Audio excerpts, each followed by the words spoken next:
Good morning. Fair. Good morning, everyone. I know y'all are hardcore because it's 8 a.m. I love it. Oh my God, that's exactly the energy we need. Morning, everyone. My name is Wanjiro Kamau Rutenberg. I have the honor of serving as the Africa Managing Director for the Alliance of Biodiversity and CIAT, based here in Nairobi. And I have even more honor and pleasure to get to hold space for us today for the next 90 minutes. To get us started, I want to invite superstar chief scientist of the CGIAR, Dr. Sandra Miller. Give her a round of applause.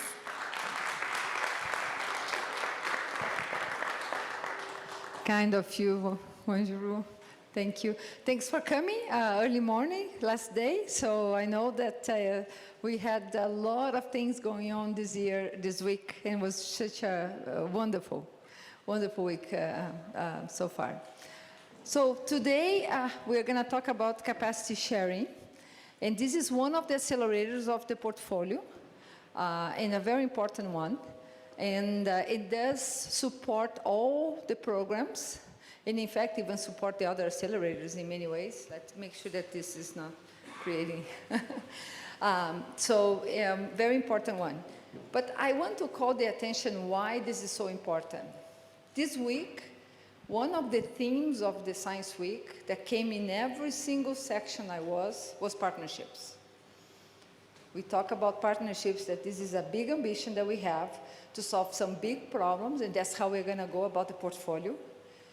And we cannot do it alone. We need partners on the table, along the side, working with us. So when we ask partners, in many of the sections that I was, they say, okay, so what can CGIAR do for you? And there were the dialogue went in many directions, in many, specific things that we talk about, some more science, some more, specific things, like let's work in policy together, or let's work in specific things. But there was one thing that came in every single one of them, which was capacity building. We need more capacity building. And I heard so many times, to be honest, in almost every single room that I was, I think I heard that word, capacity building. So I think why capacity building is so important? Because capacity building, when we actually teach people how to fish, instead of giving them the fish, they really become independent. They become independent nations, independent communities, independent, leaders. They can actually drive their own destination if they have the right education, the right capacity building. That's why it's so important. This is so important. And capacity sharing is not about CGIAR teaching people about things. I think we have some experience, but it's also about how we learn, how we exchange, how we actually use the power of other partners, many universities, many institutions, to also train our own people, the people who are in the regional office, in people across the globe. I think the partnerships goes in both ways, and we absolutely need to be mindful that we absolutely need this capacity sharing coming from all places. We need to learn. In fact, we need to learn with farmers. Last night, I was in a dinner talking to one lady, the only person in the private sector that was in the room, and I sat by her, and it was coincidence, to be honest. And she owns a company who insures 4 million farmers, smallholder farmers, in many countries in the continent. And I was thinking, and she was talking about the company, like they collect work very close with the farmers. And I told her, we need you. We need to understand better. We need to go. I want to go. Invite me. I'm ready. I love to my boots. I miss my boots, by the way, this week. Like, heels are not good for me. You know, my boots and my jeans, I'm ready.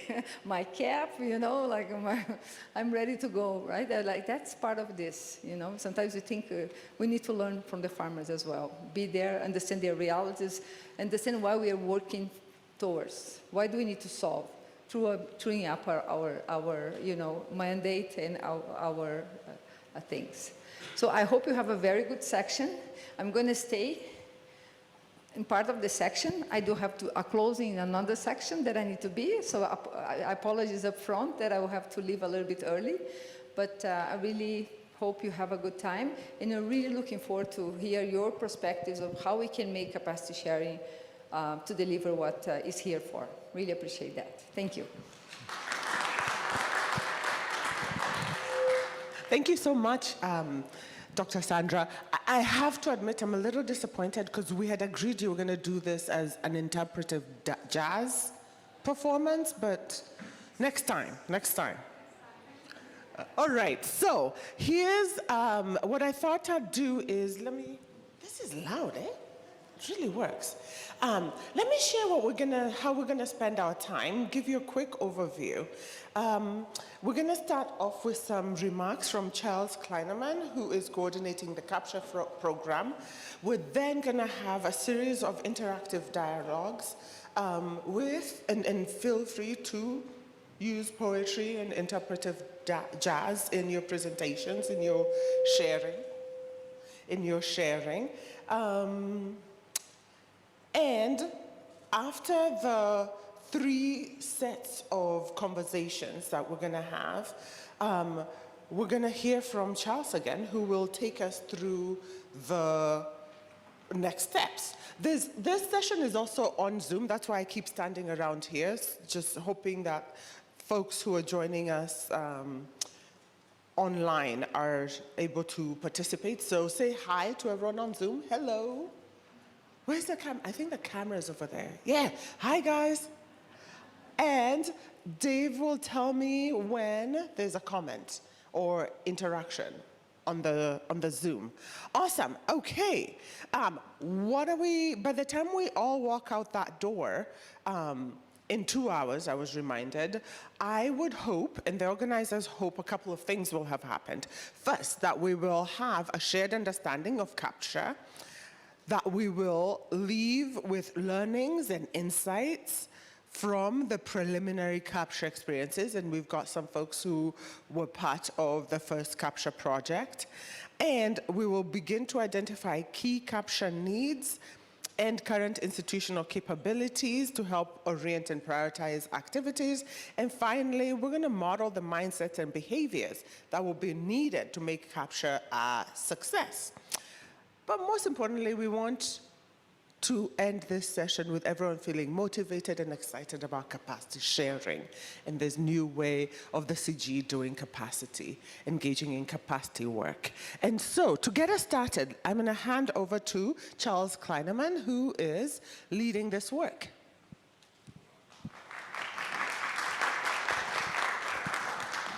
Thank you, Wanjiru. Thanks so much to all of you for being here today. We're early, so early. Well, last day of the week. As we said here, we want to have capacity development is also something that where everybody is engaging. This is very important at any steps. And that's why we were asking none of the speakers to be here in front of us, Wanjiru, and then addressing their own message with their own slide and, you know, and then having a one-way discussion, like a top-down system. It's not that. Capacity sharing is something different. And wait, let me see if I can. Does it work? Maybe here. So Dave, you can change the slide for me. Okay. So a lot of questions were come from an experience that I would like to bring you with. I'm working since 13 years at ICARDA, been part of a community of practice on capacity development at the CGIAR level. And there is a time in 2017 where we did an external review done of the capacity development over all the cross centers.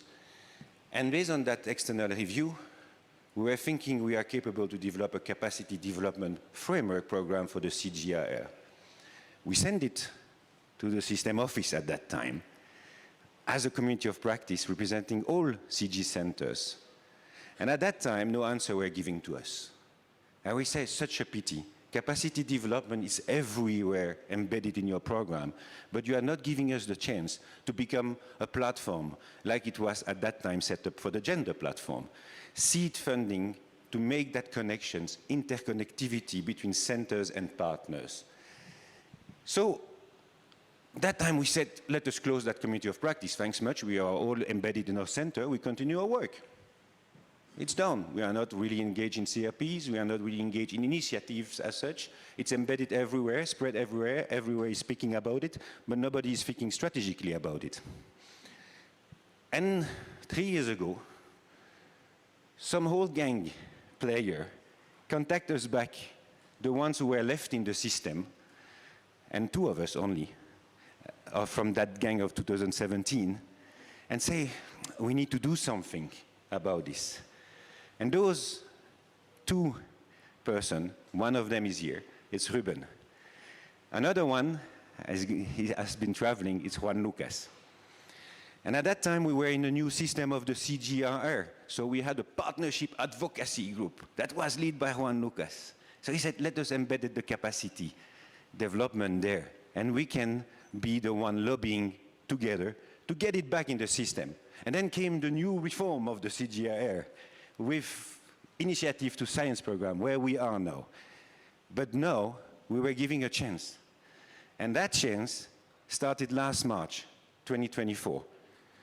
And when the different members of the writing team meet together, the first thing what was important is getting every single center to be with us. In addition, Wolvesh, C4 and ICRAF. Because if you want to know what's happening in the region, you need to be within the region. You need to be within the centers. You need to be within interdisciplinary team. That's so, so important. But then people were saying, what does this term capacity sharing mean? Sharing, what is, doesn't exist in the literacy. I say, first of all, there is 2 reasons. One is capacity development is not understood of the way it has to be understood. You are perceiving it in the CG, or even if in a national program, as a capacity building training. Make me a group training, make me PhD, MSc. Yes, it's one of the components, but it's not the only single one.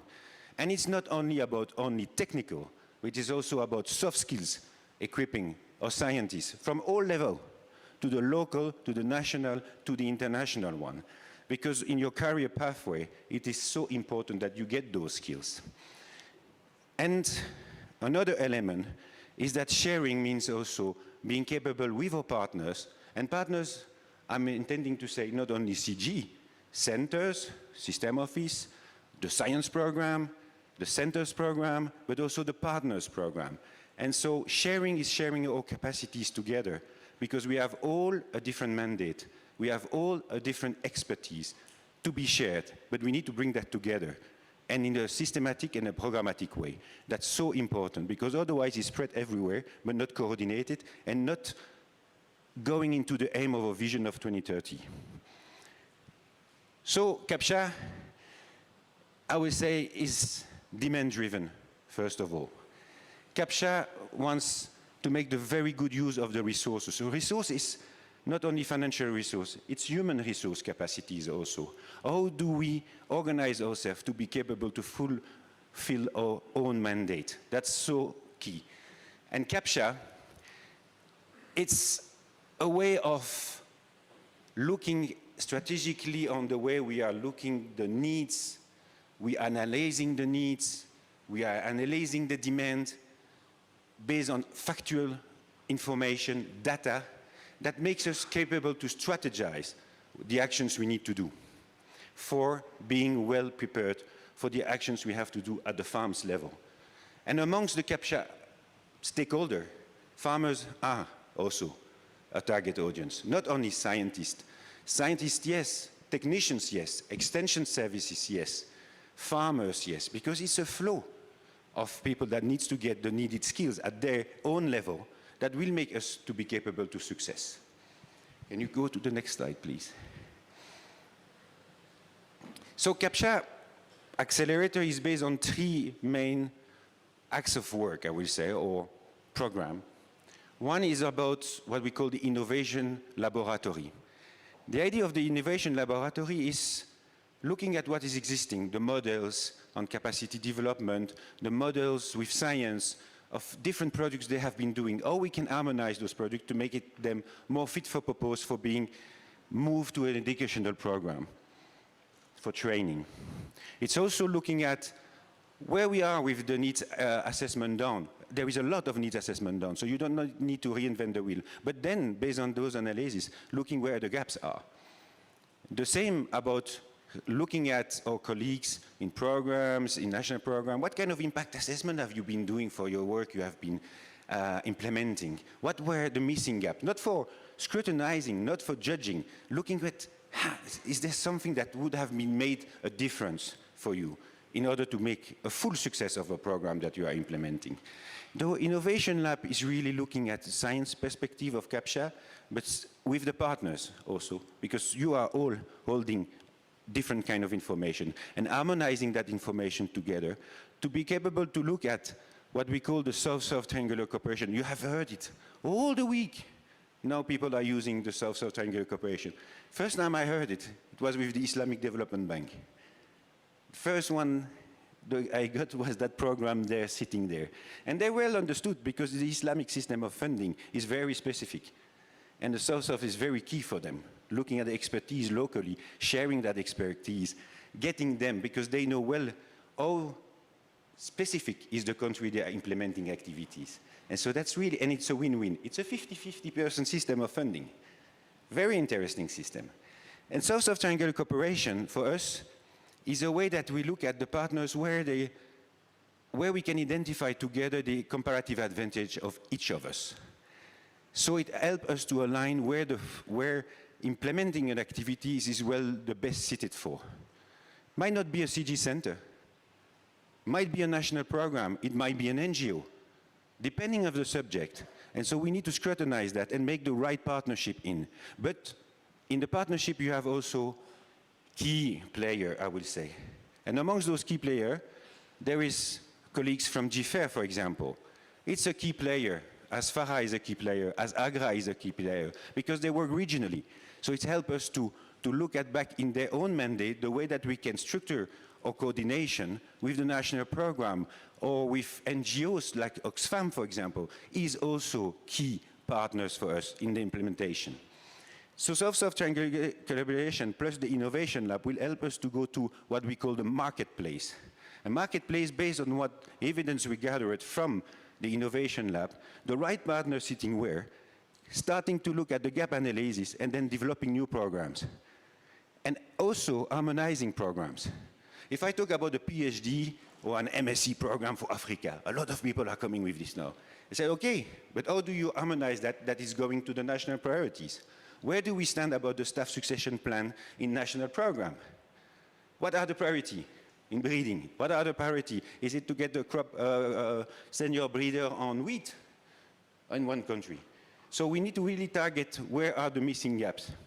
But also, the capacity program is having the opportunity to develop a common, very specific program at the CapSha element level, which is the soft skills training that we are talking about. A different landscape from the university curricula review with RUFORUM, with our colleagues from the university, with UM6P, the other elements from Asia, Africa, Latin America, looking at what needs to be added to those curriculum. It's very difficult to change a curricula in a university, but you can add modules because those brains are still open. Those brains still need some skills to be added to the technical skills they are learning in their own specific science program. But it's also young career professionals. You know, you are coming, you get your PhD, you come to a postdoc position, and you say, okay, now I have to implement. Does anyone has been equipping you for implementing project? what tools, what methods is existing that equip you to do it well. No, you are usually learning by doing. So you don't take advantage of experience of the others, but on the same time, you are not equipped with what is existing that could have been helping you in implementing your work. Same for mid-career professionals. Suddenly, you move to a position of having to manage staff. What did you do? Did you have the experience how you manage staff? You need soft skills on leadership there. You need soft skills on managing a budget. You need soft skills on organizing yourself to deliver. You need some skills to understand what Melia systems can be and indicators and so on, you know? That's important. So, because you still need to have the common same language at any level you are. And then you become a leader of an organization. Okay, what other skills do you need to have? So capacity sharing is sharing those elements amongst us in order to make it into a systematic and programmatic way, because if we still do it totally dispersed, we will not succeed. And with all the partners engaged within their own mandate work and supporting where the mandate is. Each of us, CGIAR, has our partners implementation. That's a very important element. Can you go to the next slide, please? This is a little bit to give you in the background so you can read some of the elements we have been asked to work, you know. That was for the portfolio narrative that I will say, in a certain way, it's like an H2020 proposal that you have to write. So you need to have a lot of keywords. But you need to make a story around those keywords. You need to understand the flow of succession that is passing through what your aim gain is. And the aim gain of the CapSha Accelerator is getting the right people at the right place with the right skills, capable to interact together with the same language of either science or the language of soft skills that needs them to be capable to perform, but it's also looking at how do we best organize our organizations together to be fit for purpose, to succeed our mission. Because capacity sharing, it's not only human resource capacities, it's also organizational development, and it's also to look at the ecosystem where you are moving in. If I take an example of an ecosystem, what is it? Some people from here are from the national program.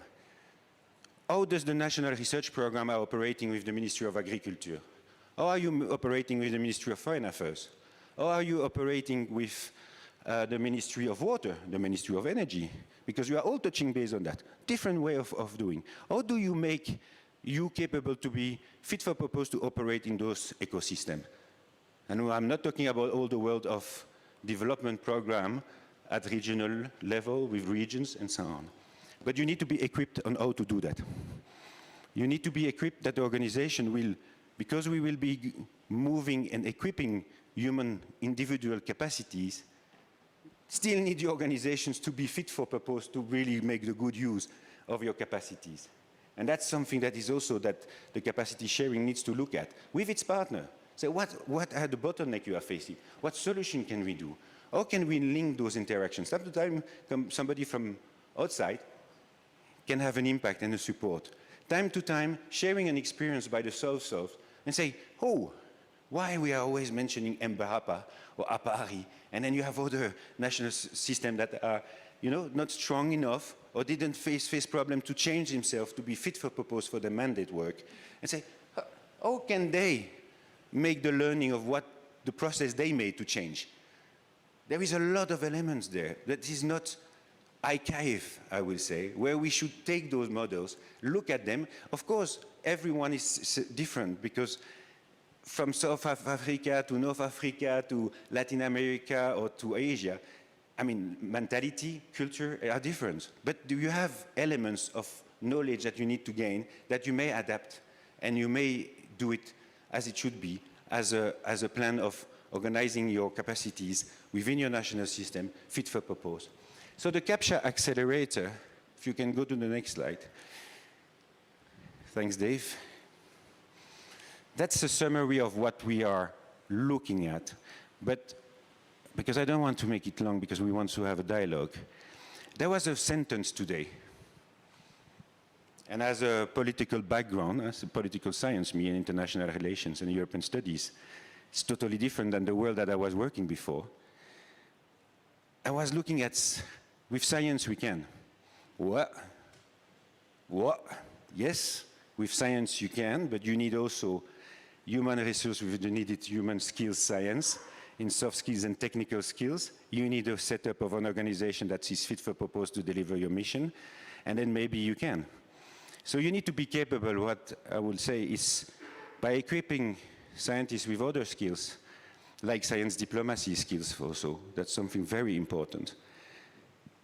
When you equip them with this, they are capable to go in different spheres of influence.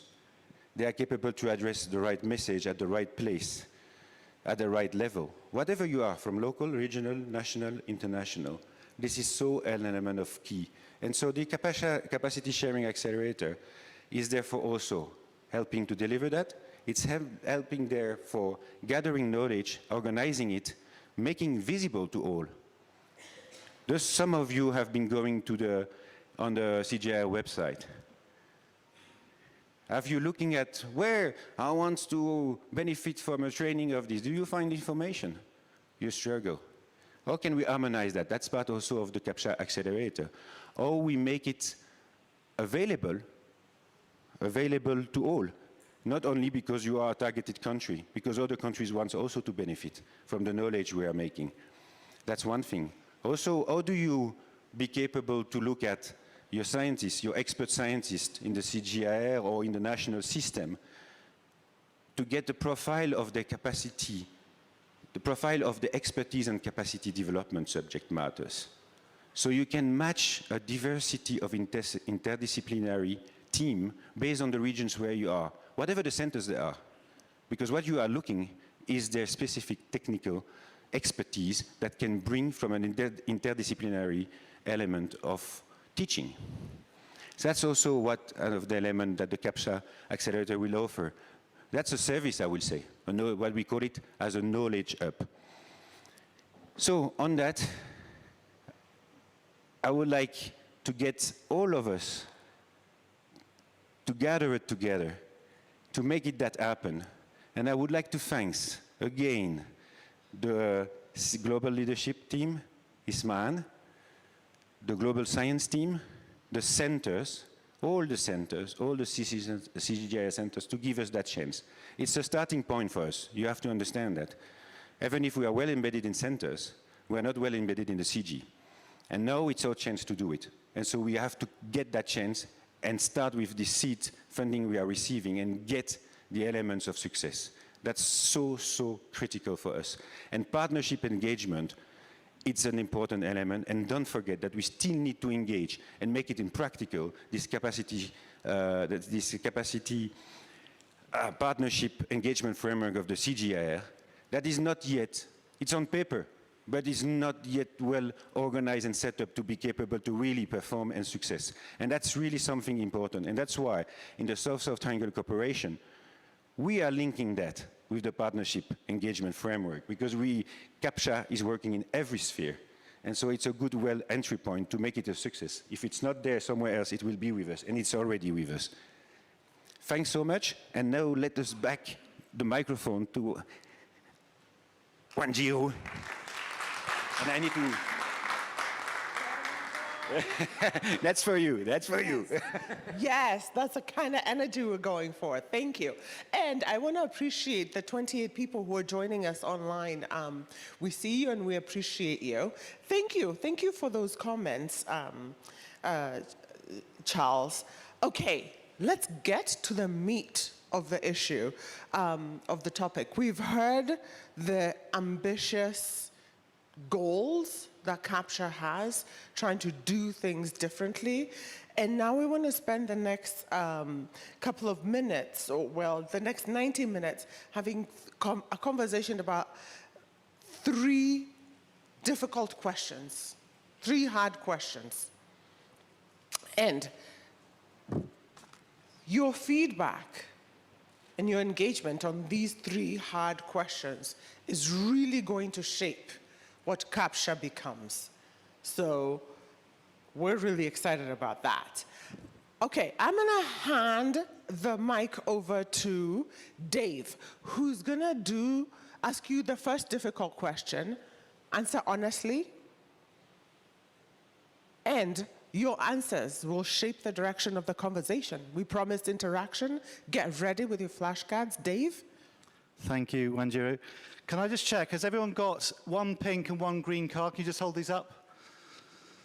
So because we're here in person, and it's really lovely to be in an in-person meeting instead of online, we thought we'd do a physical poll instead of Mentimeter.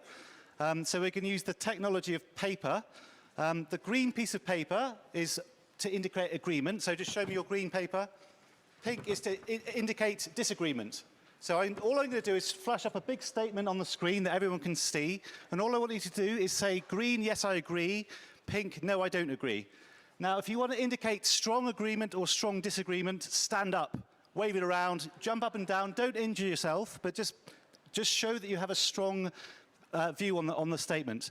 If you have no opinion whatsoever, don't hold your paper up. Stay seated, make sure you're in the right session, and we'll stick with the people who have a view to share. Okay? So the first statement is this. I'll give you a moment to read it, and for those viewing online, I'll put it in the chat as well, but hopefully you can see this. So the statement is, there is a global and regional imbalance in access to knowledge and skills for research and innovation, science outputs, and policy impact. Wow, look at that. Look at that. Oh, come on. No one disagrees? Okay. Okay. Douglas Oma online is saying green. Not a single pink, not a single disagreement. Some enthusiastic hand waving with fully agree. So, I'm going to call on a couple of people who are in the room to get us started in some of these conversations. Reflect on what you've heard or what you've seen in terms of broad agreement that there's global and regional imbalance in access to knowledge and skills. Biswanath Das, NARS Coordinator, Excellence in Breeding. Tell us. Oh, just come to the middle. Oh, okay. Thank you, Wanjiru. So already I'm worried I'm going to disappoint you because there's no dancing or singing. But I'll try and keep it as entertaining as I can. So I will share some perspectives about one of the pilots that was actually delivered through CapSha, called, and I always get the acronym confused, CBLP. So that is the Crop Collaborative Breeding Leadership Program. So this was one of the pilots to bridge this gap in knowledge that we're acknowledging and all agreeing, generously funded by GIZ, and Thomas is here. And thought leadership to make it happen was provided by John Derrera, Senior Director of Breeding. I think he may not be in the room, but also Javier Bertran, who is there. And of course, under the guidance of Charles. And what it was is it was a structured program to provide visiting scientist placements for young emerging leaders from national programs to be embedded in other programs, mostly the CGIAR centers, but they could have chosen to go to any other programs. So why was this important? So I come from the Breeding for Tomorrow Science Action Area, where all the breeding work is housed. A big priority for us is capacity development. So over the last 3 to 4 years, we have done over 125 assessments of individual national breeding programs in over 25 countries. And two things came out of this. One is there was a big gap in human capacity development in terms of on-the-job training. So breeding is a very applied and practical science. You learn it by doing. And so one of the most effective ways to learn is to be embedded in a more mature program and understand the processes that they're going through and how those programs are being run. And that was a big gap that we identified. As we were having these interactions from the leadership from the national programs, they also told us, look, we also want these opportunities for our staff to go and train somewhere else, but also to build those linkages, learn how those programs are managed, learn about soft skills that Charles was mentioning. So we took this on board, but at that time, there was no formal way to then react to it.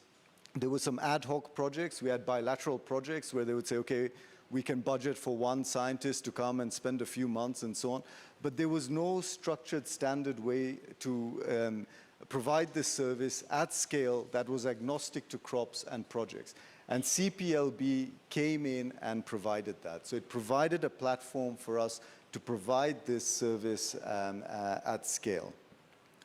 There are a few points I want to specifically emphasize about CPLP. So firstly, it was a very evidence-based and targeted program. So the CGIAR does a lot of capacity development. I always say we throw a lot of mud on the wall and hope something sticks, but a lot of it just drips down.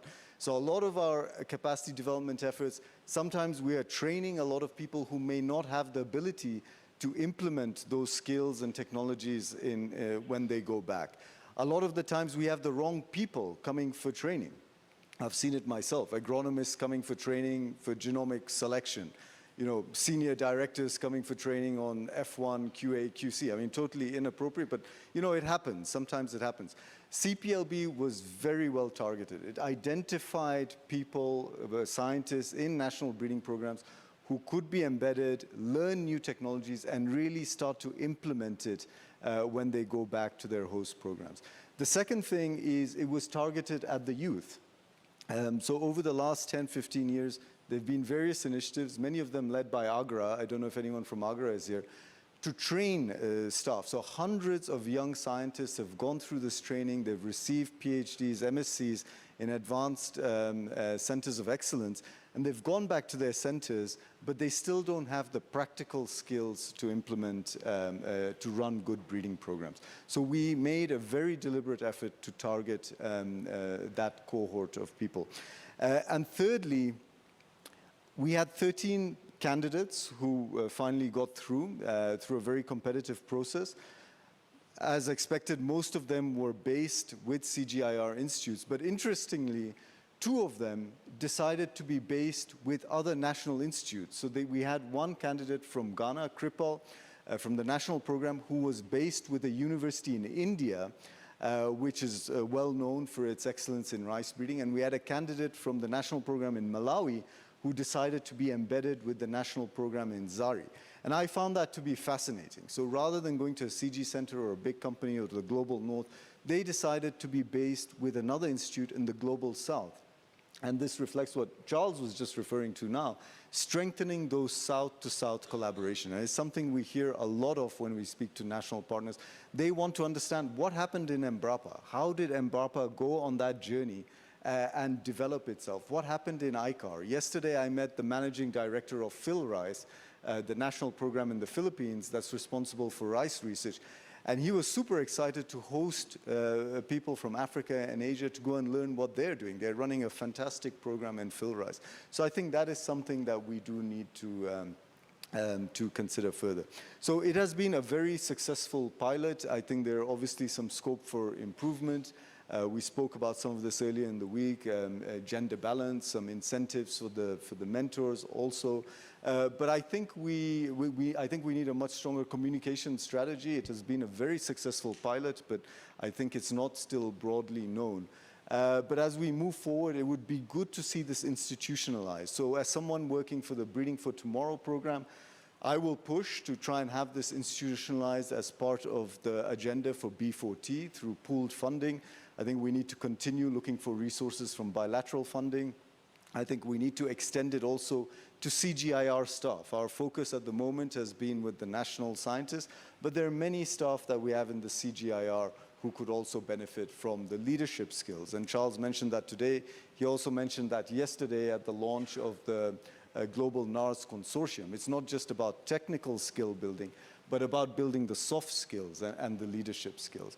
So, Wanjiru, those are the perspectives I would like to share about this very successful pilot that we've had to bridge the gap in capacity building. And there's still no dance. I'm sorry. No, don't go. I'm curious. I'm disappointed about the no dance, but Also, Dave was supposed to wear gold. He showed me a picture of a great gold jacket. We had agreed. I wore my gold. Dave. Down the tube. But I have a question, Bis. Actually, I'm curious if anyone has a question. And if y'all don't have one, then I'll ask mine. But does anyone have a question? Y'all fully agree, nod agreeably with everything he said? Yes, please. You fully agree. Wait, so I have a question. You talked a lot about skills, and I'm thinking to myself, now listen, I'm a political scientist. I don't need a lab, just run my mouth and it's all good. But breeders need equipment. Yeah. How did you handle and how did you think about and handle and navigate the gaps, not just in the imbalance, not just in access to, in skills, but in access to, I don't know what breeders use, Petri dishes? Yeah, that's part of what breeders use. I'm glad there were no red cards. That's a good, good sign. So that's a very good question. Yeah, and it's slightly different to the CPLB, but I can cover it. So when we go and do these assessments, as I said, we've done 125 of these assessments of national breeding programs. You're absolutely right. A big gap is the infrastructure and the equipment to conduct breeding. And we have templates and we capture those gaps.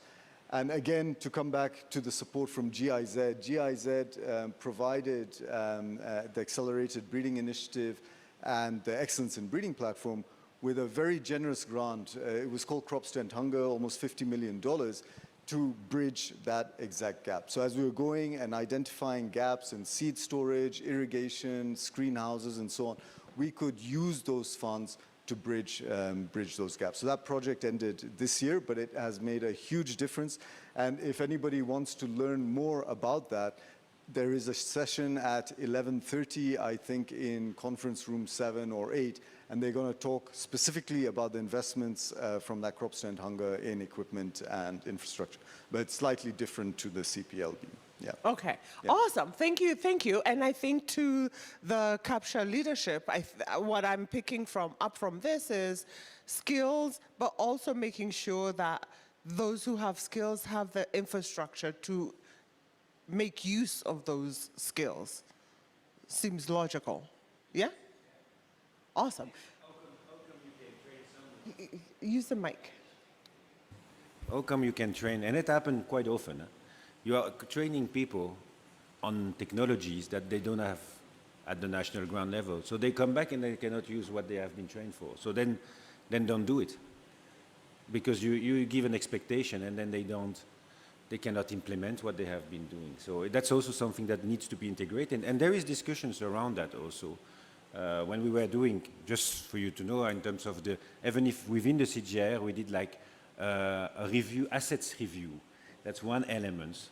But it's also needed to be done with the national program together, and then addressing what are the critical needs in terms of technologies that needs to be embedded in country. Otherwise, we cannot operate, simply. And that there is discussions at the EU level also. There is some request on making those kind of lists of what is important, because if you don't have that at the ground level, forget about it. Fantastic. I'm going to invite you to give me my mic back. Thank you so much for those contributions. And that's right, a round of applause. Thank you. I'm going to come to you because you had something to say. Please use your mic. I just wanted to ask a question because I suspect there are some learnings from the experience of this program. We just started the program, well, under CapSha in some ways, funded by the Gates Foundation, where we are selecting Who's candidates. We? Huh? Who is we? Who is we? Africa Rice. Sorry, Africa Rice. Where we are sending NAS experts to China for a year, and then they'll come back to Africa and do 6 months in CG centers. So some of the experiences that he mentioned, I started sort of asking myself, how do you get over selecting candidates that actually, when they go back, cannot implement what they learned? So in the call for proposal or applications, how do you make sure that some of these difficult things, you can tease them out so that you get the right candidates that come for training? So that's what I wanted to know. Yeah, it's a really good question. It's come up a few times. So let me just try and respond to it very quickly. So as I said, we've done these assessments, over 125 assessments, and through that we've identified those breeders who are running active breeding programs. So out of those 125, I can give you the numbers, 70 were running active breeding programs. So when CPLB was established, the call went out first to those 70, because we said you would be the ones who would receive the training and you would be able to implement what you're learning back in your countries because you're already running an active breeding program. So that's the theory we used. In the end, I think we received 40 applications, and then there was a panel that was reviewing them, and only 13 were successful. But we knew those 13 were from that 70 who were running breeding programs. Of course, they still need more funding, more operational funding. We know in the NARS that's a big problem. But at least we were confident they were doing something and that they would be able to utilize the skills they learned. Yeah. Fantastic. I'm loving this conversation. Let's keep it moving. GIZ, is Thomas Percher with us? Please. Percher, sorry for murdering it. Dance your way to the front. I need a DJ for this. I don't make you pronounce my second name as long as you don't make me make dancing here. So thanks Bish for not putting me in that situation. Yeah, hi, my name is Tom Pircher. I work for GIZ, Fund International Agricultural Research, and my focus is mostly on strengthening human capacities. So I did have the pleasure to work with the Capacity Sharing Accelerator team. So first of all, thanks for carefully conceptualizing and establishing this important accelerator program. There are a lot of entry points for our team as well. In GIZ, we do some work on capacity sharing. One is the example of the collaborative breeding leadership program, what Bish just explained us. Fantastic pilot program where we had good experiences. The second one is a program for master and PhD training. That we are doing that for quite some time already, and we are building on earlier efforts that we had working with German universities and CGIAR partners to form tandems for PhD training and master MSc scholarships. We are doing that in close collaboration with German university partners, and yeah, we have set up one cohort for a PhD program and several cohorts of MSc programs, and also had earlier efforts. So in total, we had about 300 early career scientists supported through our program. And yeah, building on this work with the German universities, we realized that was more of a bilateral program. We wanted to open up that program, to have it a multilateral program. We are not the only country and not the only university system that engages with PhD education together with the CGIAR. So we wanted to open that to a multilateral program, and that's where we worked together and developed ideas. And that journey we realized not that simple. We all have different structures and requirements from these universities. We might not be able to form a completely common program, but we do have many common elements where we see where we can create alignment, we can create synergies. So that was one of the work we have been exploring ideas together with the CapSha program. And that is something where we are going to work together as well to build a common agenda for early mid-career scientists. And yeah, I have some thoughts on that common agenda inspired by the meetings and sessions that I attended this week. So on Monday, we had a great meeting with the Collaborative Breeding Leadership Program team, the participants, the mentees, the coordination team. So that shows to me it's a great example. It was nice to start with a pilot and to explore. We did not know in the beginning where we would end up, so it was good to explore how such a program could evolve. And yeah, it was nice to see the spirit in the room. The team has really engaged. It was not not a team of breeders only. You could see that this has taken a much wider scope. So some points that stood out for me was capacity sharing between the NARS and the CGIAR. Very nice example. And it was not capacity development, it was capacity sharing. And I learned the difference on Monday. It was not that it was a training of breeders. It was also, we also had the mentees from the side of the CGIAR who reported what they have learned in this training, what further collaboration this has sparked. So it was really a bidirectional learning process and collaboration. So that stood out for me for one point. The other point that stood out for me was the format, to have, to mix placement, hands-on experience, working with colleagues, then creating a group spirit when we have workshops, in-presence workshops, have peer learning and getting inputs from different aspects. And the other one is combining the technical learning together with the soft skills, putting capacities in breeding together with soft skills of leadership, an important mix that the future generation of leaders in plant breeding need. So, yeah, fantastic experience, and I hope we can build on that and see how we can institutionalize this in the integrated portfolio. The other point I have learned during this week, nice presentations about integration of different programs, building on strong partnerships, alignment and collaboration between the science programs. That's quite a challenge. I've learned from earlier experience how easy it is for scientists to work side by side, doing their own thing and not interacting. So that's not a challenge on the portfolio, to have a real integration, building on partnerships. And I believe this needs future skills, starting from a mid-career, starting from an early career, mid-career level, up to a scientist, a senior scientist level. So we talked about soft skills. I think that's key. Having skills on leadership, having skills on communication, having skills on teamwork. But I believe in CapSha we should go beyond that. I think it's not only soft skills, it's also common science disciplines. We talk about working together across disciplines, interdisciplinary research. We're talking about working with partners, transdisciplinary research. And we also,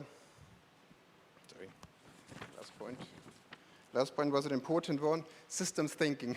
We are talking about transforming agri-food systems.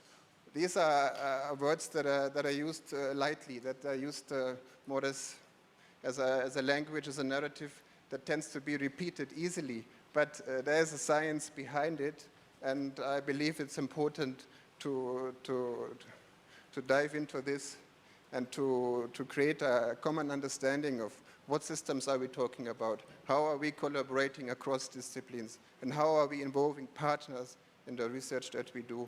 This is more than soft skills, and I believe this should be also part of a common science discipline across the portfolio.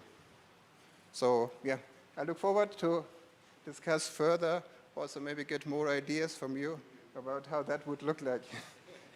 What could be common elements? Applause. Thank you, thank you, thank you. Any questions, any comments, reflection? Yes, sir, please. Thank you for giving this platform. Everyone is talking about building capacity, sharing capacity, but how long we'll do that? And what about the existing capacity? Do we have anything, what capacity built during this whole period where we are using I have, in many events, I see that people talking about MSc, PhD. What about the MSc, PhD who have already in the countries, but there is no job for them? And you are again, it needed for future, but what about the existing one? You don't have job in Africa and Asia for those PhD and MScs who are there. They do the job, PhD, and now they are working as a primary teacher. And second one is, my question is like, we all talking about the capacity building for the NARS, but what I have seen working with CG and other international, you build the capacity of the NARS, but after a few years, the person whom you build the capacity, he start working with the CGIAR or some other institute. So what about the nurse capacity? Nurse again became back to the round one. So where is the capacity? You building capacity for yourself, not for the nurse. Sorry, thanks for that. I'm going to say, I don't think that was a GIZ question. I think that's a question for all of us here. So you can share your opinion, but don't feel any pressure to answer that because I want all of us to actually answer that. Do you want to share? Yeah, very good points. I really acknowledge these questions, and indeed I would not solve this with an answer that says questions that we are struggling, all of us, and very good points. I'm glad that you make these points and we don't ignore the elephant in the room. So, yeah, on the point of future employment opportunities, I believe we cannot create these employment opportunities in the scope of capacity sharing, but I believe that we can become better in the qualifications of these MSc and PhD students, that they are more aligned with the demands, that when we bring the demand partners in, when we really put them there where there are the areas of work, I believe that gives them a better position to also find employment opportunities afterwards, that we bring the MSc, the PhD training together with where there would be the future fields of employment. I think that we could strengthen this link. And on the capacities of the nurse and going to CGIAR, indeed, I think that's not a new thing. It's happening. And yeah, I don't have a solution for that to present.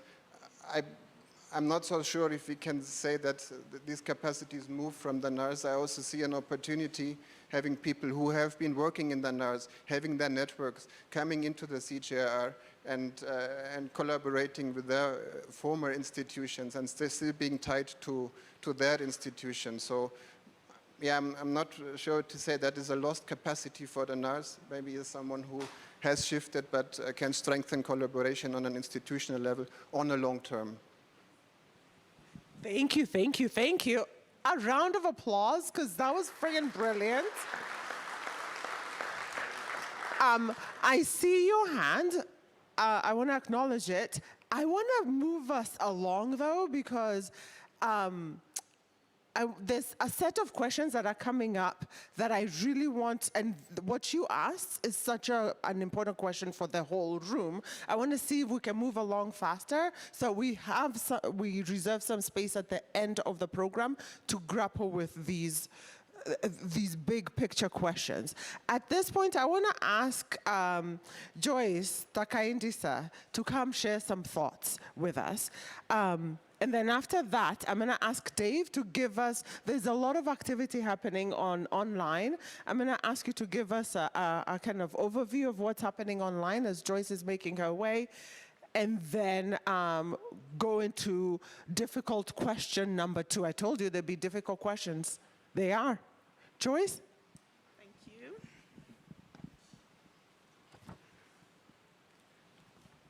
Good morning, everybody. My name is Joyce Takaindisa. I work under climate action, specifically focusing on climate security, with a specialty in climate security and migration. I'm here to talk about the Global Climate Mobility Academy, and with me is the lead for the Mobility Academy, Professor Joram Tarusarira.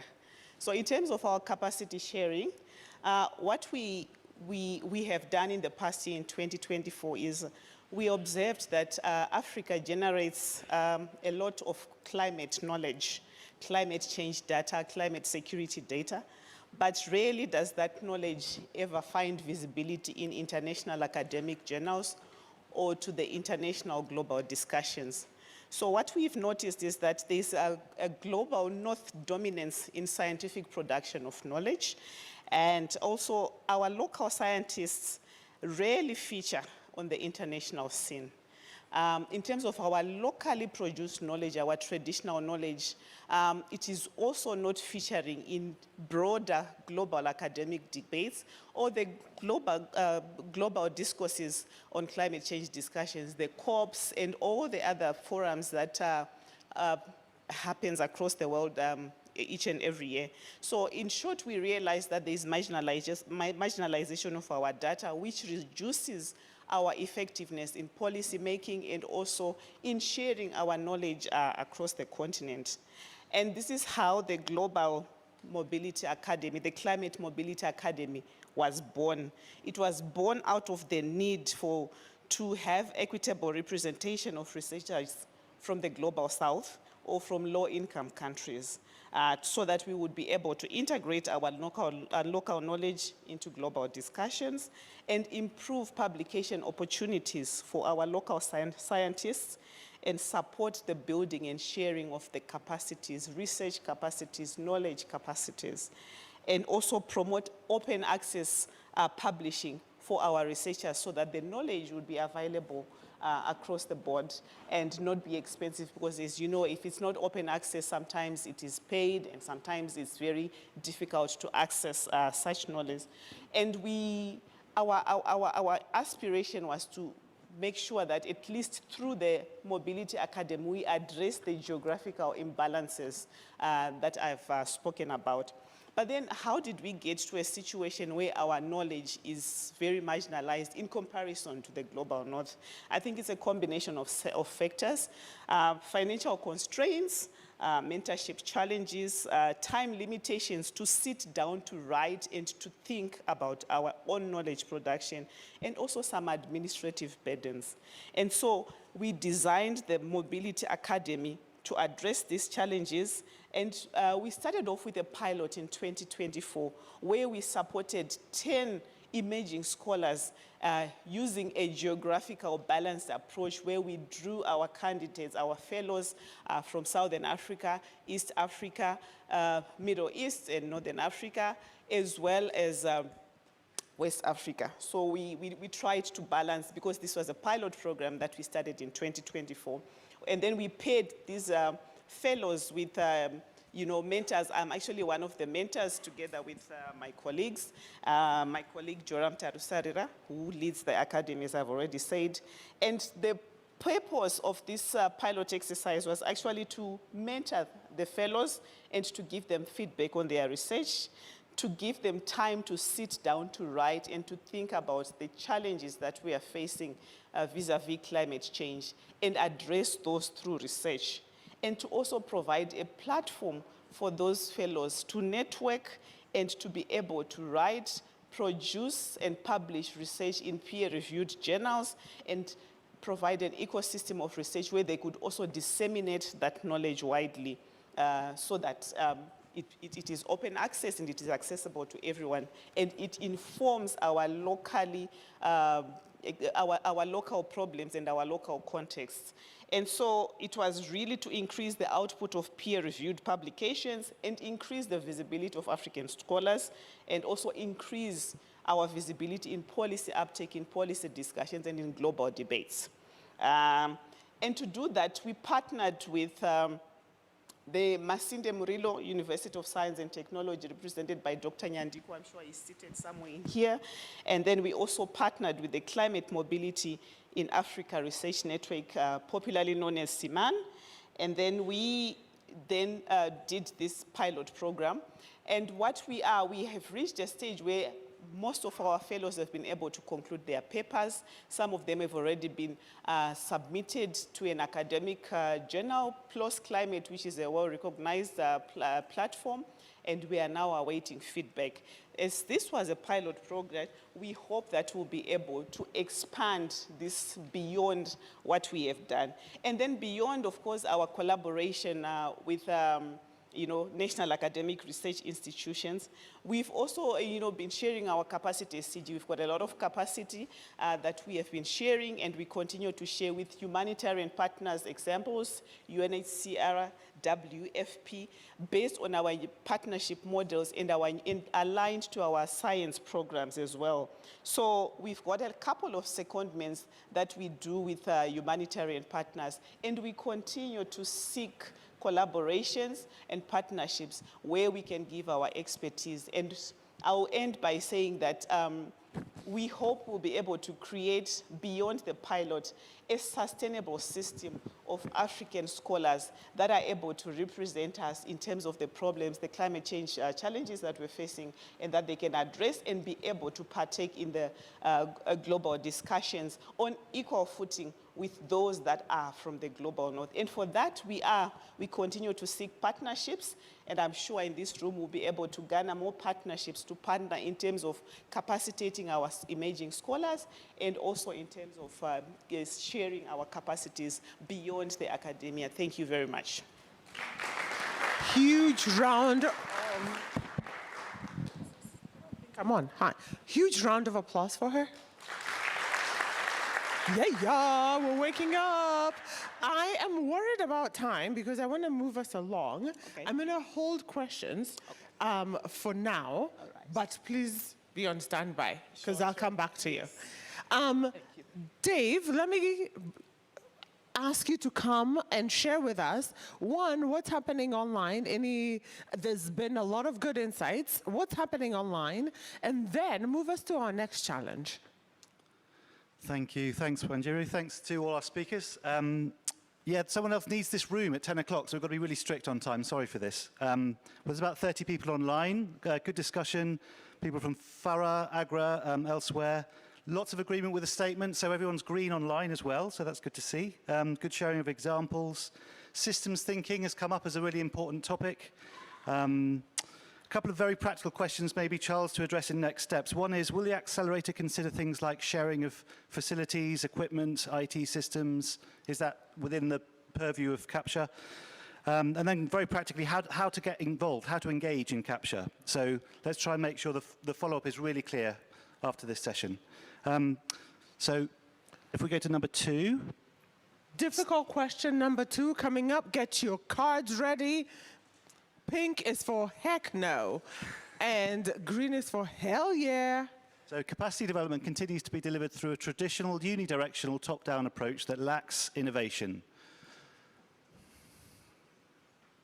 Ooh, a bit more of a mixed response this time.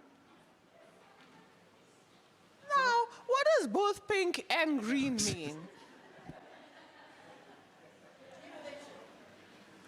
I love that. So, okay, what does pink and green mean? Use your mic, tell us. Keep your cards up. So I think, I agree with the fact that we have a lot of traditional capacity building, but we also have very good examples of how we're trying to co-design programs and curricula with universities, with agribusinesses, with a lot of different partners. So I think we have to also recognize the good work that is being done. It's not enough, but we have to build on that. Okay. There's good works, we gotta recognize that. Now, let's see those cards again, because I want the folks who are making interventions coming up to see the votes. Okay, hold your cards up. Come on, vote. Oh. Okay, see what you started? Now there's a trend of both pink and green. Okay.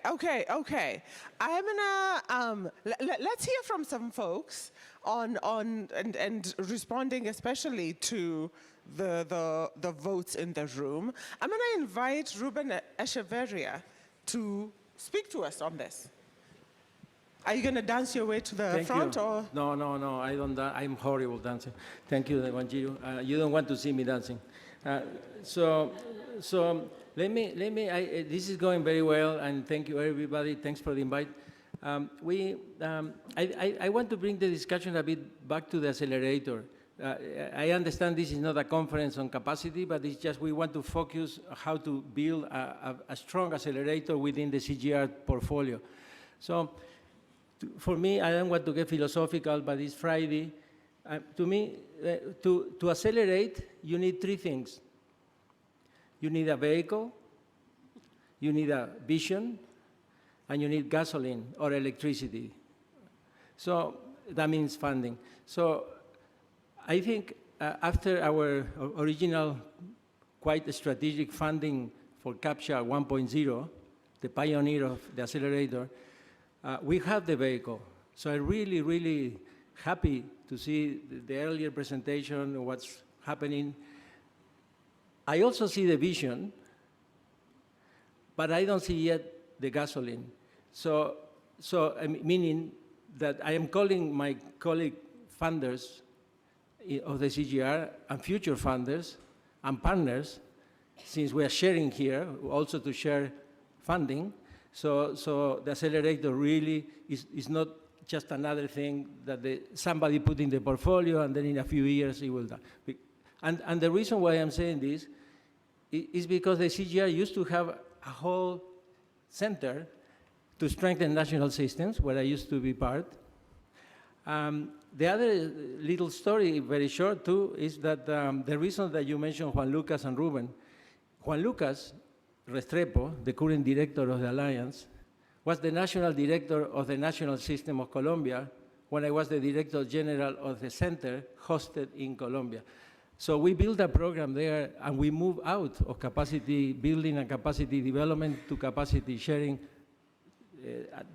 at that time. And we cannot force all those working in the national system to spend some time at the center based in Colombia, CIAT, and all those foreigners, great researchers, arriving at CIAT to work in Colombia, to work with Colombia by spending time in the national system. That took 3 years of engagement and a lot of traveling within the country, but really that built a bridge to understand what the sharing goes. So just one more thing. I was in the plenary session on partnerships, and I mentioned there, and this is very related to the partnership, I mentioned there, the first thing I mentioned is exactly what you mentioned 1 hour ago, which is what is the partnership strategy in the CGIAR. You mentioned that there is a paper. Hopefully the paper will become reality in the future for those of you working in the CG, and we can help and push and promote as much as you want. In that strategy is the first thing to have, then you have the priorities, and then you have the financing. On the partnerships, we've been talking a lot here in the capacity sharing on one type of partnership, which is the most traditional and most important perhaps for the CGIAR, which is the demand partners, meaning the national systems and all of that. But I think CapSha can play a huge role with the advanced research institutes. And that's part of your innovation space in your three-way model in the CapSha, as I read it. So that I'm talking not only about the Brazils and the Indias and the China, but I'm talking also Wageningen, Cornell, UM6P, right here in Morocco, not too far away, and many others. Huge amount of advanced research issues that they want to share also. And the final one is the scaling partners. And those are key partners that you also have there in the picture. So I really recognize all of that, and I really thank for all of that work there. One more thing. The CG has plenty of shared capacities already. There's a lot going on in the portfolio and in the other accelerators.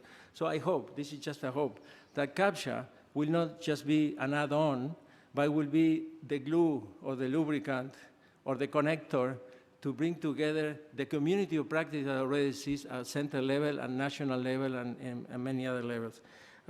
Regarding your marketplace, long time ago, I am so old that I can really come back on the archaeology. The Gates Foundation funded Embrapa to create a marketplace with the CGIAR, and it was a marketplace. So if you do archaeology, you will find it. And it was a very, very successful program for the marketplace, exactly with the same title that you have here. So that worked. A few dollars, run by a national program, huge, like Embrapa, to work with Africa on a marketplace on competition, how to share things and what you have to share here and there. So I think we do have the vehicle, Charles and Wanjiru and company. We do have the vision, and I will do my best with the rest of the funders and promoters to get the gasoline. Thank you.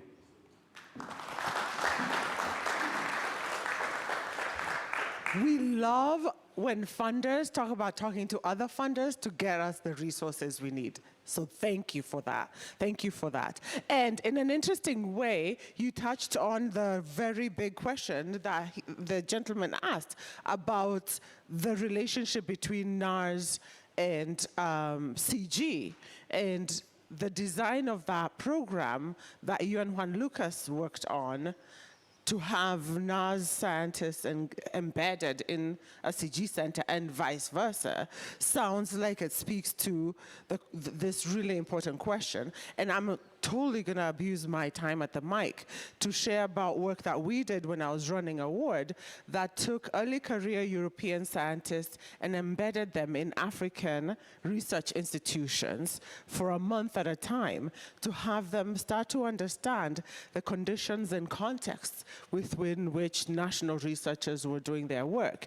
And we figured, and I think it panned out, that having someone at the very beginning of their research career understand the context, conditions, and questions that were at the heart and priorities for African researchers will make them better researchers over the rest of their life. So that capacity sharing is not that unidirectional coming from north to south, or at least in the case of the work we did at Award. I'm going to shift. Now, Ruben mentioned the pilot, if you will, or phase one of the CapSha project. I'm going to come to you, Biru, because you have run an incredibly successful piece of work under the first project, and I've had the delight, pleasure, and honor of getting to learn a bit more about that. Do you want to share from there or dance your way to the front? Next, Dave, next time we're doing this, I need a DJ.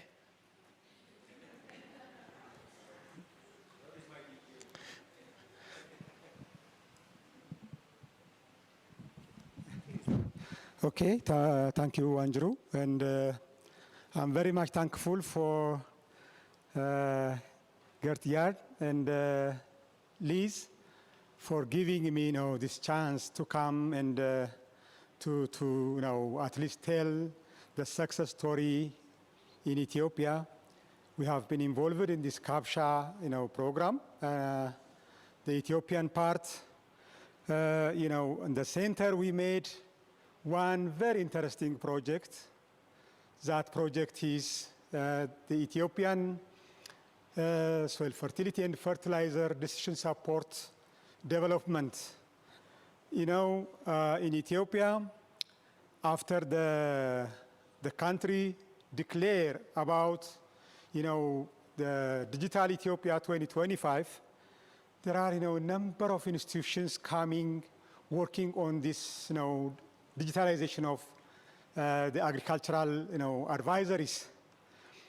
Particularly, the Ethiopian fertilizer, Ethiopia is one of, huge consumer of fertilizer in Africa, next to Nigeria and South Africa. So, the development of the digital support tools, they came up with different advisories for the same crops. And later on, we asked these institutions, some are CGIAR institutions, some are universities from Europe, and to come up and sit together and to develop one, not many. Because at the end of the day, we cannot give the farmer, from maize producer, 3, 4 advisories. We have to give them only one. Then, at this very moment, CapSha was approaching us, and we were discussing how we can bring all these institutions together and develop, a very solid one that is really helping the Ethiopian farmers. Then, when we see, the individual institutions, they have a lot of capacities. They developed, even if it is, individualistic type of, decision support, they develop quite very good, advisories. But when we ask them, some were cooperating us, some were not. Because it needs to bring their data together. It needs to bring their scripts together to the central system. Then we continued with those willing with us, like CIAT, like ICRISAT, the other also from the other universities, and from the local as well. And then we continued working on this. There are, I tell you, quite a lot of capacities there, be it in the local and also from the international partners. Again, by bringing such kind of capacity sharing, we try to develop a solid functioning throughout the country that is a harmonized decision support tool for many crops. One density that works for many crops, one density that works in different environments.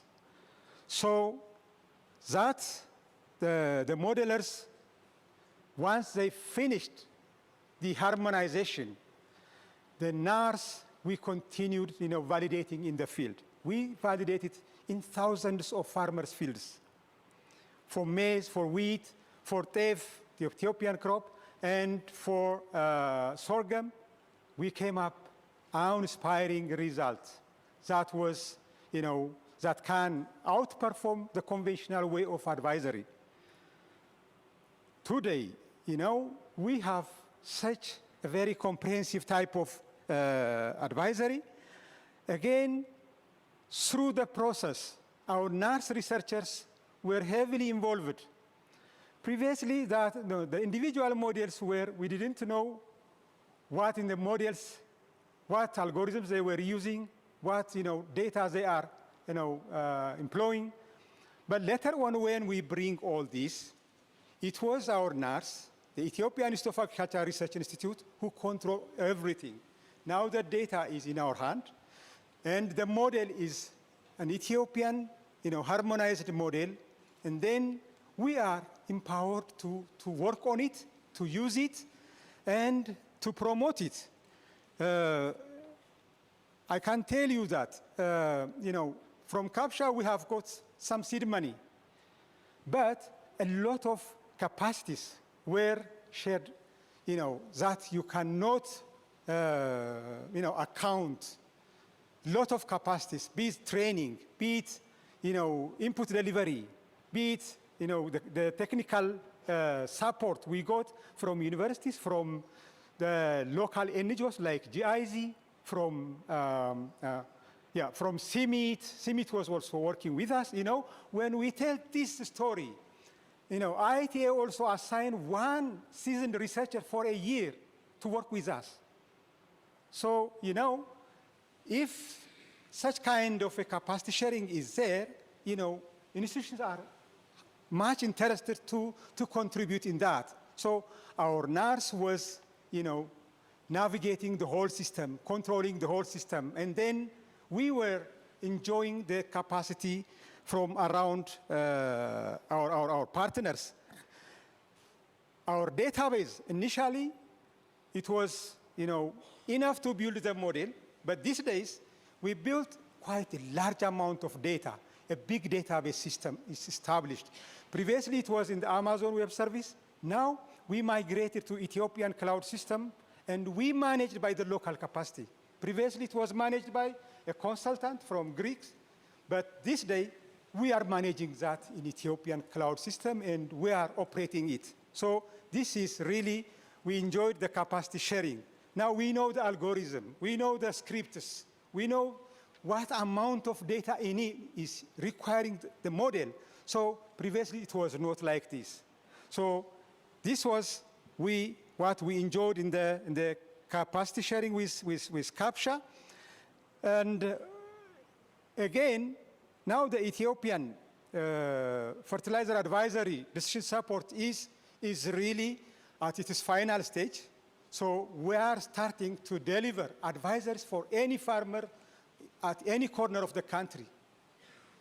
So with this capacity, now the Ethiopian agricultural system is delivering. Again, we have a policy impact. Based on this decision support system, we advise the government to how much fertilizers are required at the country level, what kind of fertilizers are required. All these are in our advisory. Finally, just one point, we are also sharing our capacity with our colleague with Rwanda. We started to talking, identifying our communalities, the problems, and what we have capacities, and how we can share these capacities. So the South-South cooperation is also continuing. Thank you. Thank you so much. A huge, okay, that was a weak round of applause. A huge round of applause for Biru.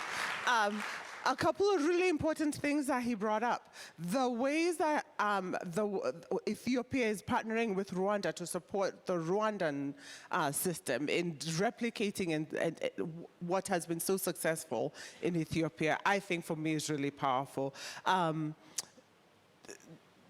The other thing is, what do we do with success? How do we make sure that our systems recognize success and replicate success? I think is an important question that ought to guide our conversations about capacity sharing. What do we do with success? Because it's easy to keep saying, this isn't working, this isn't working. What do we do when something does work really well? How do we celebrate it? What do we do with it? I'm going to ask Stella from UNHCR to come share experiences. And is Stella in the room? Okay. Let's keep it moving. Love it. Just save some time. I've been sweating buckets here on time management. Dave, tell us what's happening online, and let's go to challenge difficult question number 3. Thanks, Wanjiru. So also a mix of pink and green online. So people are sharing how at some universities, for example, so I was asking for examples of where this difference can be seen, and someone was saying how at some universities there's this shift from traditional lecturing format to more of a facilitated process. Then someone else added to that saying it's even beyond facilitation, there's co-creation of knowledge. So I thought that's a really, really good point. There's also a suggestion to funders to revisit the Paris Declaration on aid effectiveness in relation to capacity sharing. So there we go. If that is useful to you guys. So challenge 3. All right, get your cards ready, get your cards ready. There are limited opportunities for collaboration and capacity sharing on research and innovation in food, land, and water systems.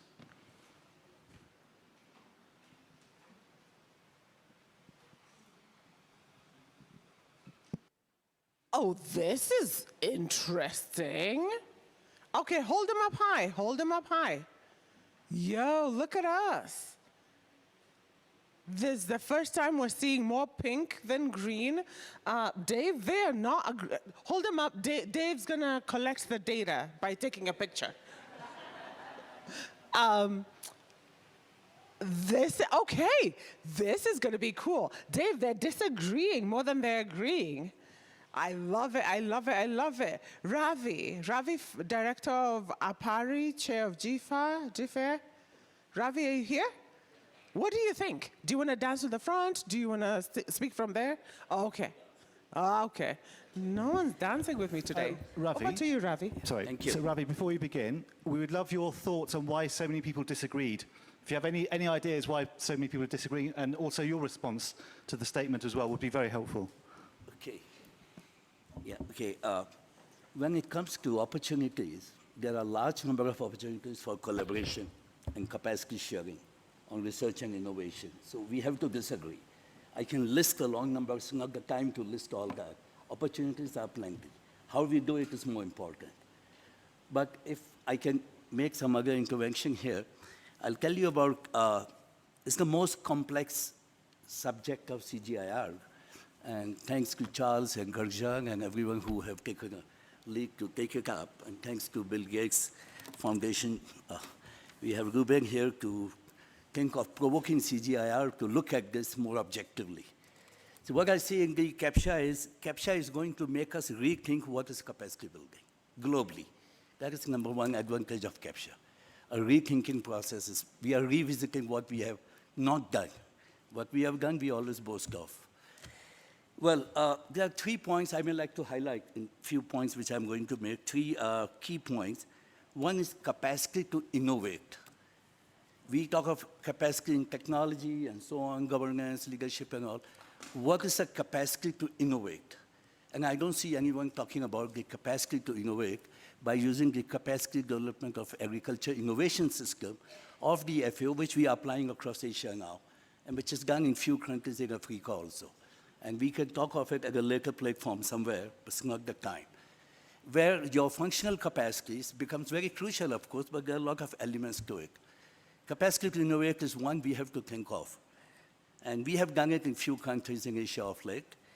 Secondly, whether we have a capacity to build capacity. CGIAR has a capacity for building capacity.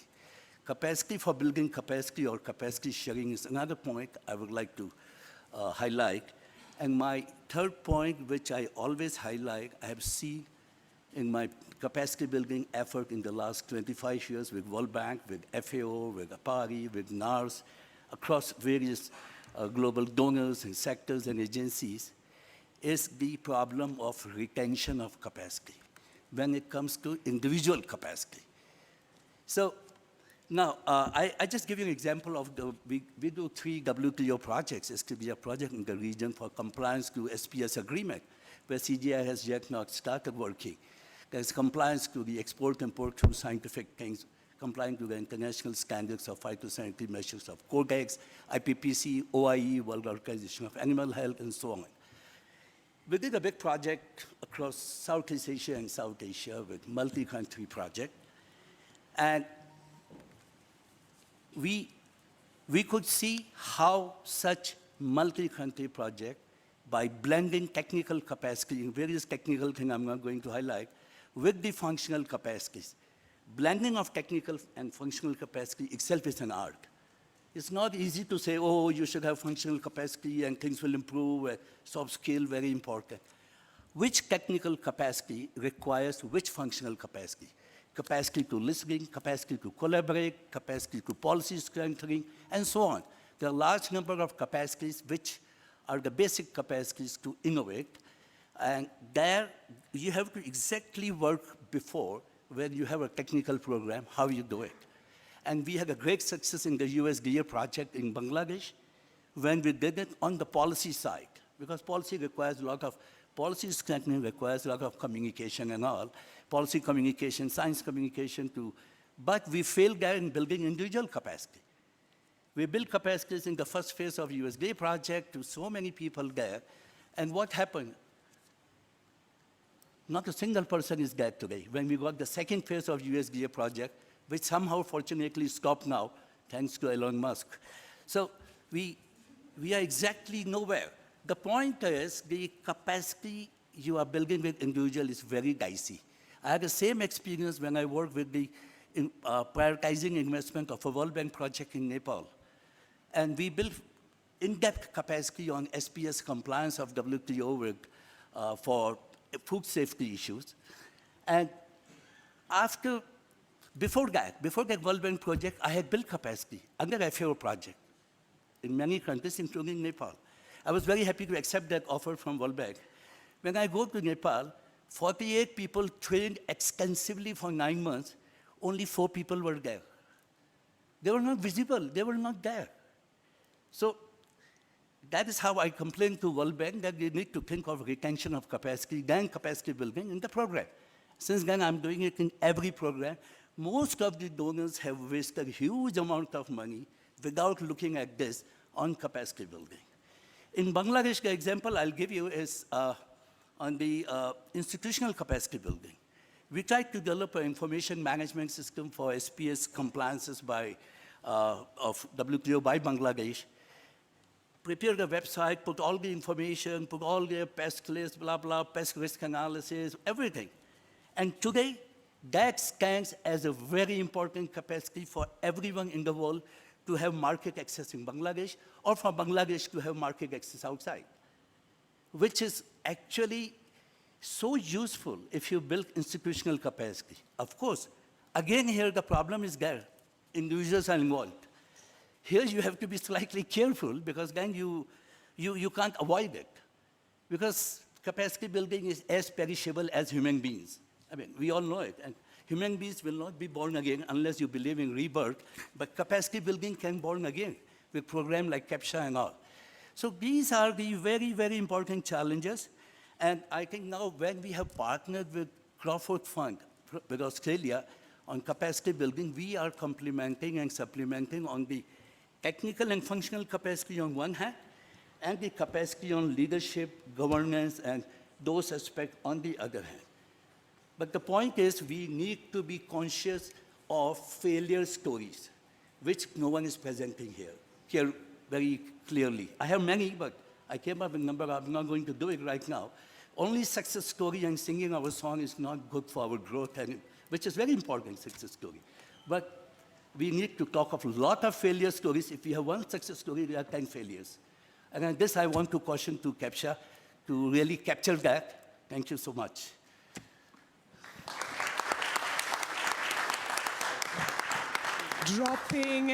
Dropping absolute gems of wisdom, absolute gems. It was what do we do with success, but also what do we do with failure? And how do we learn from the stories of failure? I see an enthusiastic hand up. I'm going to give you 30 seconds, and then we only have 20 minutes of this room, so I need to keep us moving. Yes. All right, thank you so much. I think there are limited opportunities for... Introduce yourself. Who are you? My name is Godwin Natsi. I'm the country director for Sasakawa Africa Association in Nigeria. Thank you. So I think there are limited opportunities for collaboration in terms of capacity building. If you look at what used to be capacity building in the CG before, since the decline in funding, in most of those institutions, those units, the amount of students that they are training have drastically declined. So the opportunities are becoming few and fewer. In Sasakawa Africa Association, we used to have a big budget for capacity building. Again, we have seen that decline also. And that decline means that there are limited opportunities. We did some work recently on a seed system in Liberia, in Sierra Leone. If you look at the number of breeders in some of these countries, just one or two, in cassava, for instance, this demonstrates clearly that the opportunities for capacity buildings are becoming more and more limited. I stop here because of time. Thank you, thank you, thank you. I'm sure Charles is taking note of that. I am really worried about time. I've only got 20 minutes. And I'm going to come back to you, but let me do the necessary. Patrick Okori from Ruforum, are you in the room? Are you going to dance to the front or? Yes, dance to the front. All right, guys, let's sing. And Katrin from Wageningen. Okay. I'm going to be super strict on time. Come. I'm going to be super strict on time just because we don't want to get unceremoniously kicked out. We want to graciously walk away from the room. Thank you, Wanjiru. I'm not going to dance, but I walked here because my center of gravity is a bit high. So I needed to stretch a bit. Okay. I think the question is right. First of all, thank you, the organizers, for inviting us to be here. I work for Ruforum. We are a network of universities across Africa. We work in all the 5 regions of Africa with over 175 members. So I think the question I have not heard today is how to balance or rebalance the human capital challenge that our continent faces. So there's a lot. Since I came here, I've been hearing PhDs, MScs, and so on. They make a very tiny fraction of the huge population of young people that this continent generates. Please note that Africa has a gross enrollment rate of only 9% to higher education as a whole, including technical and vocational. That means the vast majority of young people are excluded, and they must drive development of the continent. So what do we need to think about? This question has yes and no, so I have a green and red part to it. Green in that there are many efforts to build capacity. There are lesser efforts as far as capacity sharing, especially when it comes to the last mile delivery. There's lots of good work going on, but you really don't hear a lot about them. You find them in scientific publications. So, what is the forum trying to do? I want to raise 3 issues that my colleague from APARI has said. One is that we still have huge inequality issues around capacity in Africa. Capacity, and I'm introducing another second one, capability. There are huge variations in capacity numbers and capability, ability to deliver at scale and scope. And unless we rethink what we want to do, especially in terms of capability, capacity is not going to go far. The second one is really about development impact. The focus now is on jobs, youth, wealth, and inclusion. And we haven't heard much about that today. The most excluded populations remain women, young, poor people from certain backgrounds, refugees, and persons with disabilities. Now, if we're going to deliver impact at scale and scope, it's important that we rethink how these models are going to work. The marketplace approach is something Ruforum is trying, and I don't have time to go into it, to contextualize that for our African context. And also, please note, Africa is extremely diverse. What works in one part of Kenya may not work in the next region of Kenya. And so cut and paste doesn't really work here. Sometimes you've got to fix local solutions. So different types of partners and partnerships are required. And finally, it's what I call the shifty challenge. This is the policy. It keeps changing all the time, and yet it influences the investment environment and how we can do things better.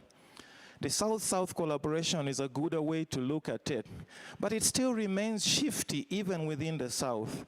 And I think this is where we have to spend a bit of time, because it is the big lever that will influence how we deliver at scale and impact, but more importantly, how we can address the bigger elephant in the room, balancing or rebalancing our capability to make science work for the people of this world. Thank you very much for your attention. Short, sweet, brilliant. Capability. That's a new one that we're adding, capacity and capability. Thank you so much, sir.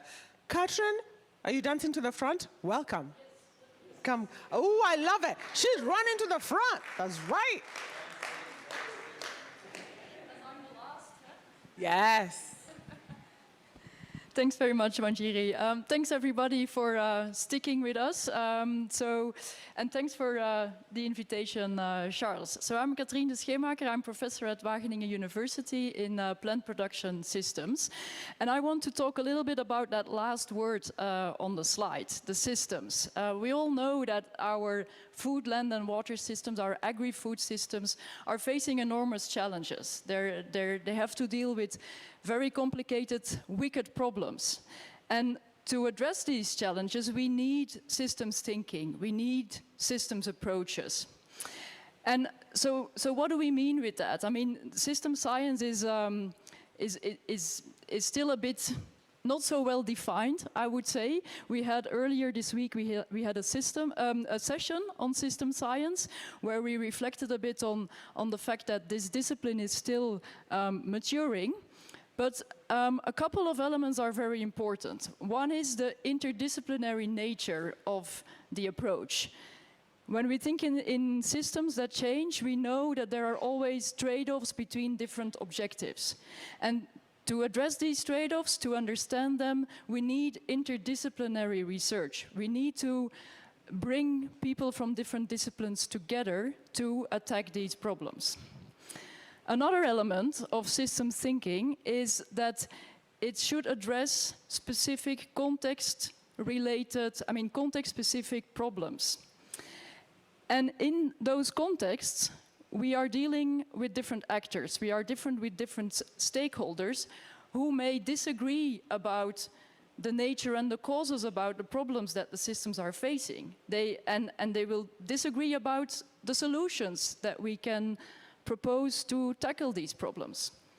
So to address these problems, we cannot act in isolation as researchers. We need to involve these actors.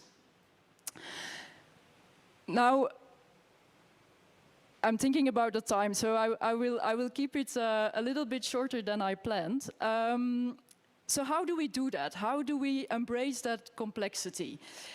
In system science, we have many, many methods, tools, approaches, but often, as a young researcher, as a PhD student, people get a bit lost in that diversity of approaches and tools and models that we have. So there is, I think, one challenge that we want to address through capacity sharing. It's bringing these tools together, giving people access, and working with young professionals on finding the right models and tools for the specific problems that they're dealing with in the specific context that they're working. So that is one element, and that is a bit related to the more technical aspects, I would say. But the other element is the soft skills that have been mentioned many times already this morning. And I think the soft skills, the way I look at it, it's the leadership skills that have been mentioned, but it's also this ability to connect the dots, to be grounded in your specific discipline, but to be able to reach out to people from different disciplines and to work together, to listen to that other person and to carve out solutions together. Another soft skill that is super important in system science is the skill to connect to the actors, the stakeholders with whom we are working in these systems. And that is this ability to do transdisciplinary science. And that's perhaps even more difficult even than the interdisciplinary skills. So I won't go into too much detail on what we do at Wageningen on advancing our thinking around these things, but I want to share one element, and that is our approach of educating people and developing their so-called T-shaped skills.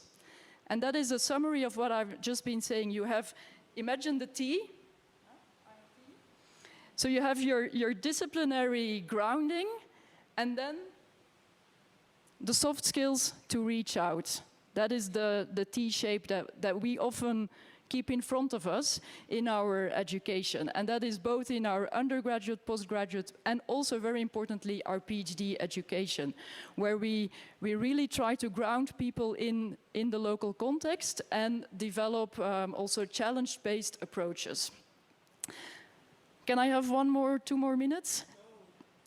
30 seconds? Okay, so then bringing it to the CapSha Accelerator. So with Charles, with colleagues from UM6P and other places, we are setting up a community of practice on systems thinking, on systems science. And one of the things we want to do is to work with the African colleagues and probably also the colleagues from Asia, Latin America, on developing curricula together to train these young professionals, but also to set up projects where we are learning together with farmers, other actors in the food system, in the different contexts where we are trying to tackle our urgent challenges for agri-food systems. Thank you. I love it. I also love how unflappable you are. Thank you. And a really important reminder of the different kinds of players in this ecosystem, including universities such as Wageningen. Dave, I'm going to come to you as we get ready to close. You have some work for us. Yeah. So I reckon there's about 2,500 years of professional experience in this room. I did a quick calculation. So for your last little poll, I'm just going to leave up there now. I want you to write on your cards, what is your top tip to make sure the CapSha Accelerator is an enormous success? And then you just leave the cards on the table or hand them to the people on the way out. So I'm just going to leave that up there as we finish. So anything you haven't had a chance to say, please capture it, and then we will act on it. OK, thank you. Either card. Hang on. No. If you have something that you want to say CapSha should not do, write it on the red card. Something that CapSha should do, write it on your green card. Right? Don't do, write it on the red card. Should do, write it on the green card to become an enormous success. Not a mid-term, mid-range, middling success. Enormous success. Ismahan, I'm going to come to you to share some words of wisdom, and then I'm going to come to you, Charles, to share next steps and what's going to happen after today. Yeah? Yes. Do you want to dance your way to the front? We had started a pretty nice rhythmic clapping, you guys. Oh, people are writing. Here, because we've got folks on Zoom. Love it. Yes. You got the room rocking. I love it. They're great. So you need 1-0 for this energy. Thank you so much. So, colleague, as I started with CGIAR with a training course. I was doing my master's degree in Morocco, in IAV Hassan II, and there was a course related to molecular biology in ICARDA. And as a matter of fact, that was my first trip overseas. I have never been in a plane. So I took a plane to go to Paris, and then from Paris to ICARDA, to Aleppo, to Damascus at that time. So capacity sharing and training is the beginning of everything, sincerely. So, and we have been doing it many, many years, and I'm really proud of what CGIAR is doing. Although the number have come down, but it seems that the number I got from 2023 is that we have given training for 700,000 people in 1 year. So it's really large, but where does it fit? That's what we need really to rethink. Do we need to continue doing it the same way, or should we change? Is there a way to harness the power of national system in a better way? Could we use a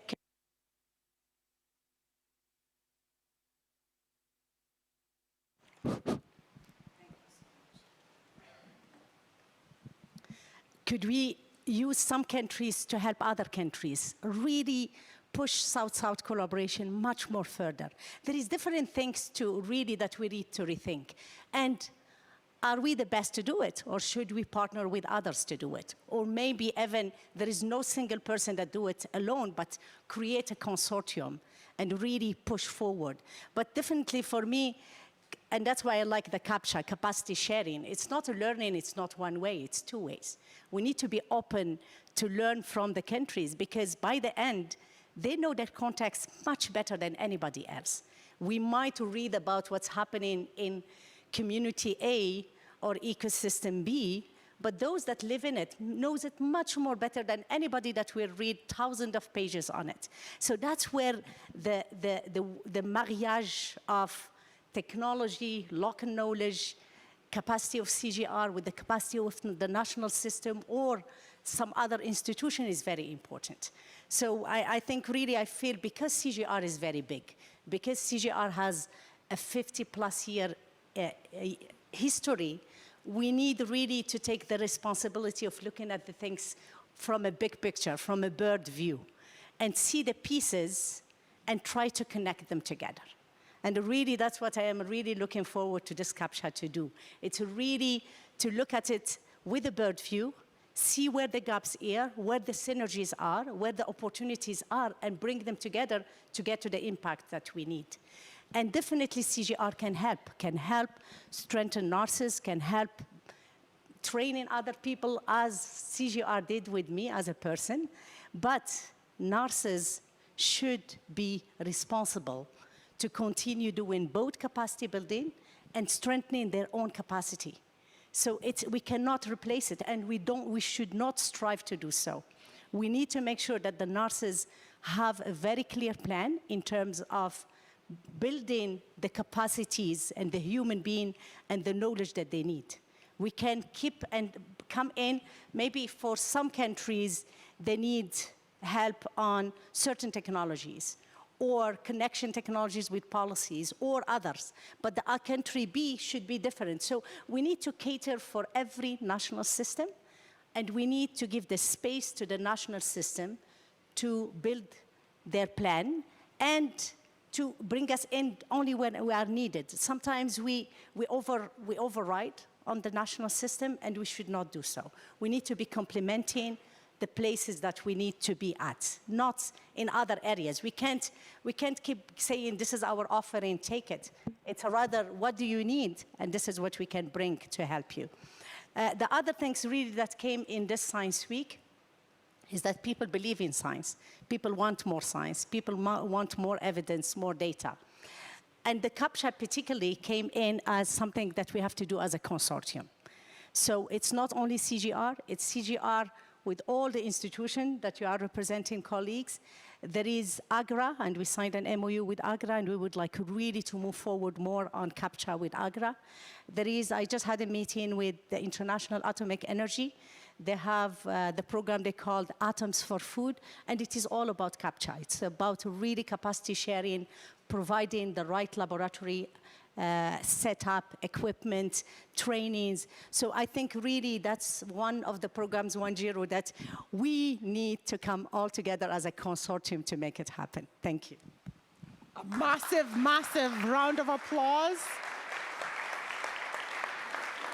It's an absolute delight to have support right from the very top. Thank you so much, Ismahan, and also for sharing that personal story of your own experience, getting on a plane and having the CG be part of how you ended up here. I love it.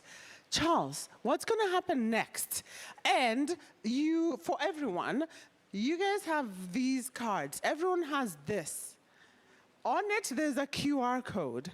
As you're walking out the door, go see what's on that QR code and help us out. Charles? Yes. I'll come back for my mic in 2 minutes. Yeah, I know. Thanks, Wanjiru. Thanks, Isman. And thanks to Miludi.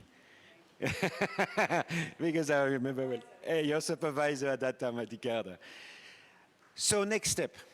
As you see, the work is huge in front of us. But each of you, we need your support from the donor side, from the partnership side, from the regional fora side, from the civil society organization side. What we have been trying to present to you by the pilot is showing the way that we were moving from innovation laboratory, South-South triangle cooperation, marketplace, mapping, demand, gap analysis, demand, and offer.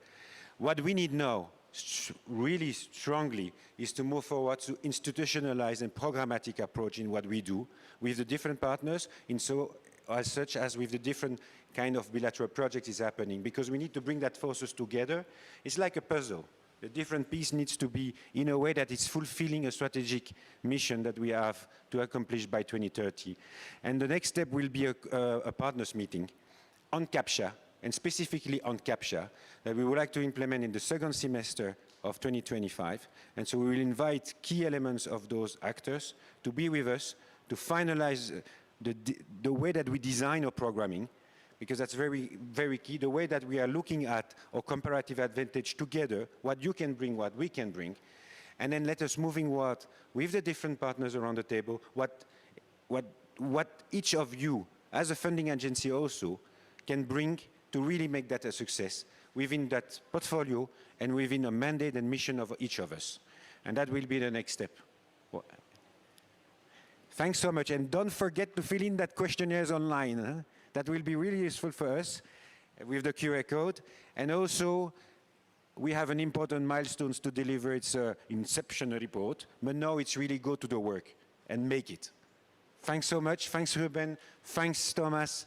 Thanks, colleagues. And you are all part of this future challenge that we are facing, all of you, from students, university, to the end leadership. Thank you so much, and wishing you a good day. A man with a big job on his shoulder. Yes. We're here with you. You'll never walk alone, they say. It's a team game. Thank you, everyone. It's impossible to have the entirety of this conversation in 2 hours. I think we did a great job with the time that we had. I want to apologize for not being able to pick some of the questions that we had, but the invitation stands to continue this conversation. Thanks, everyone. Have a great Friday. Thanks, Wanjiru.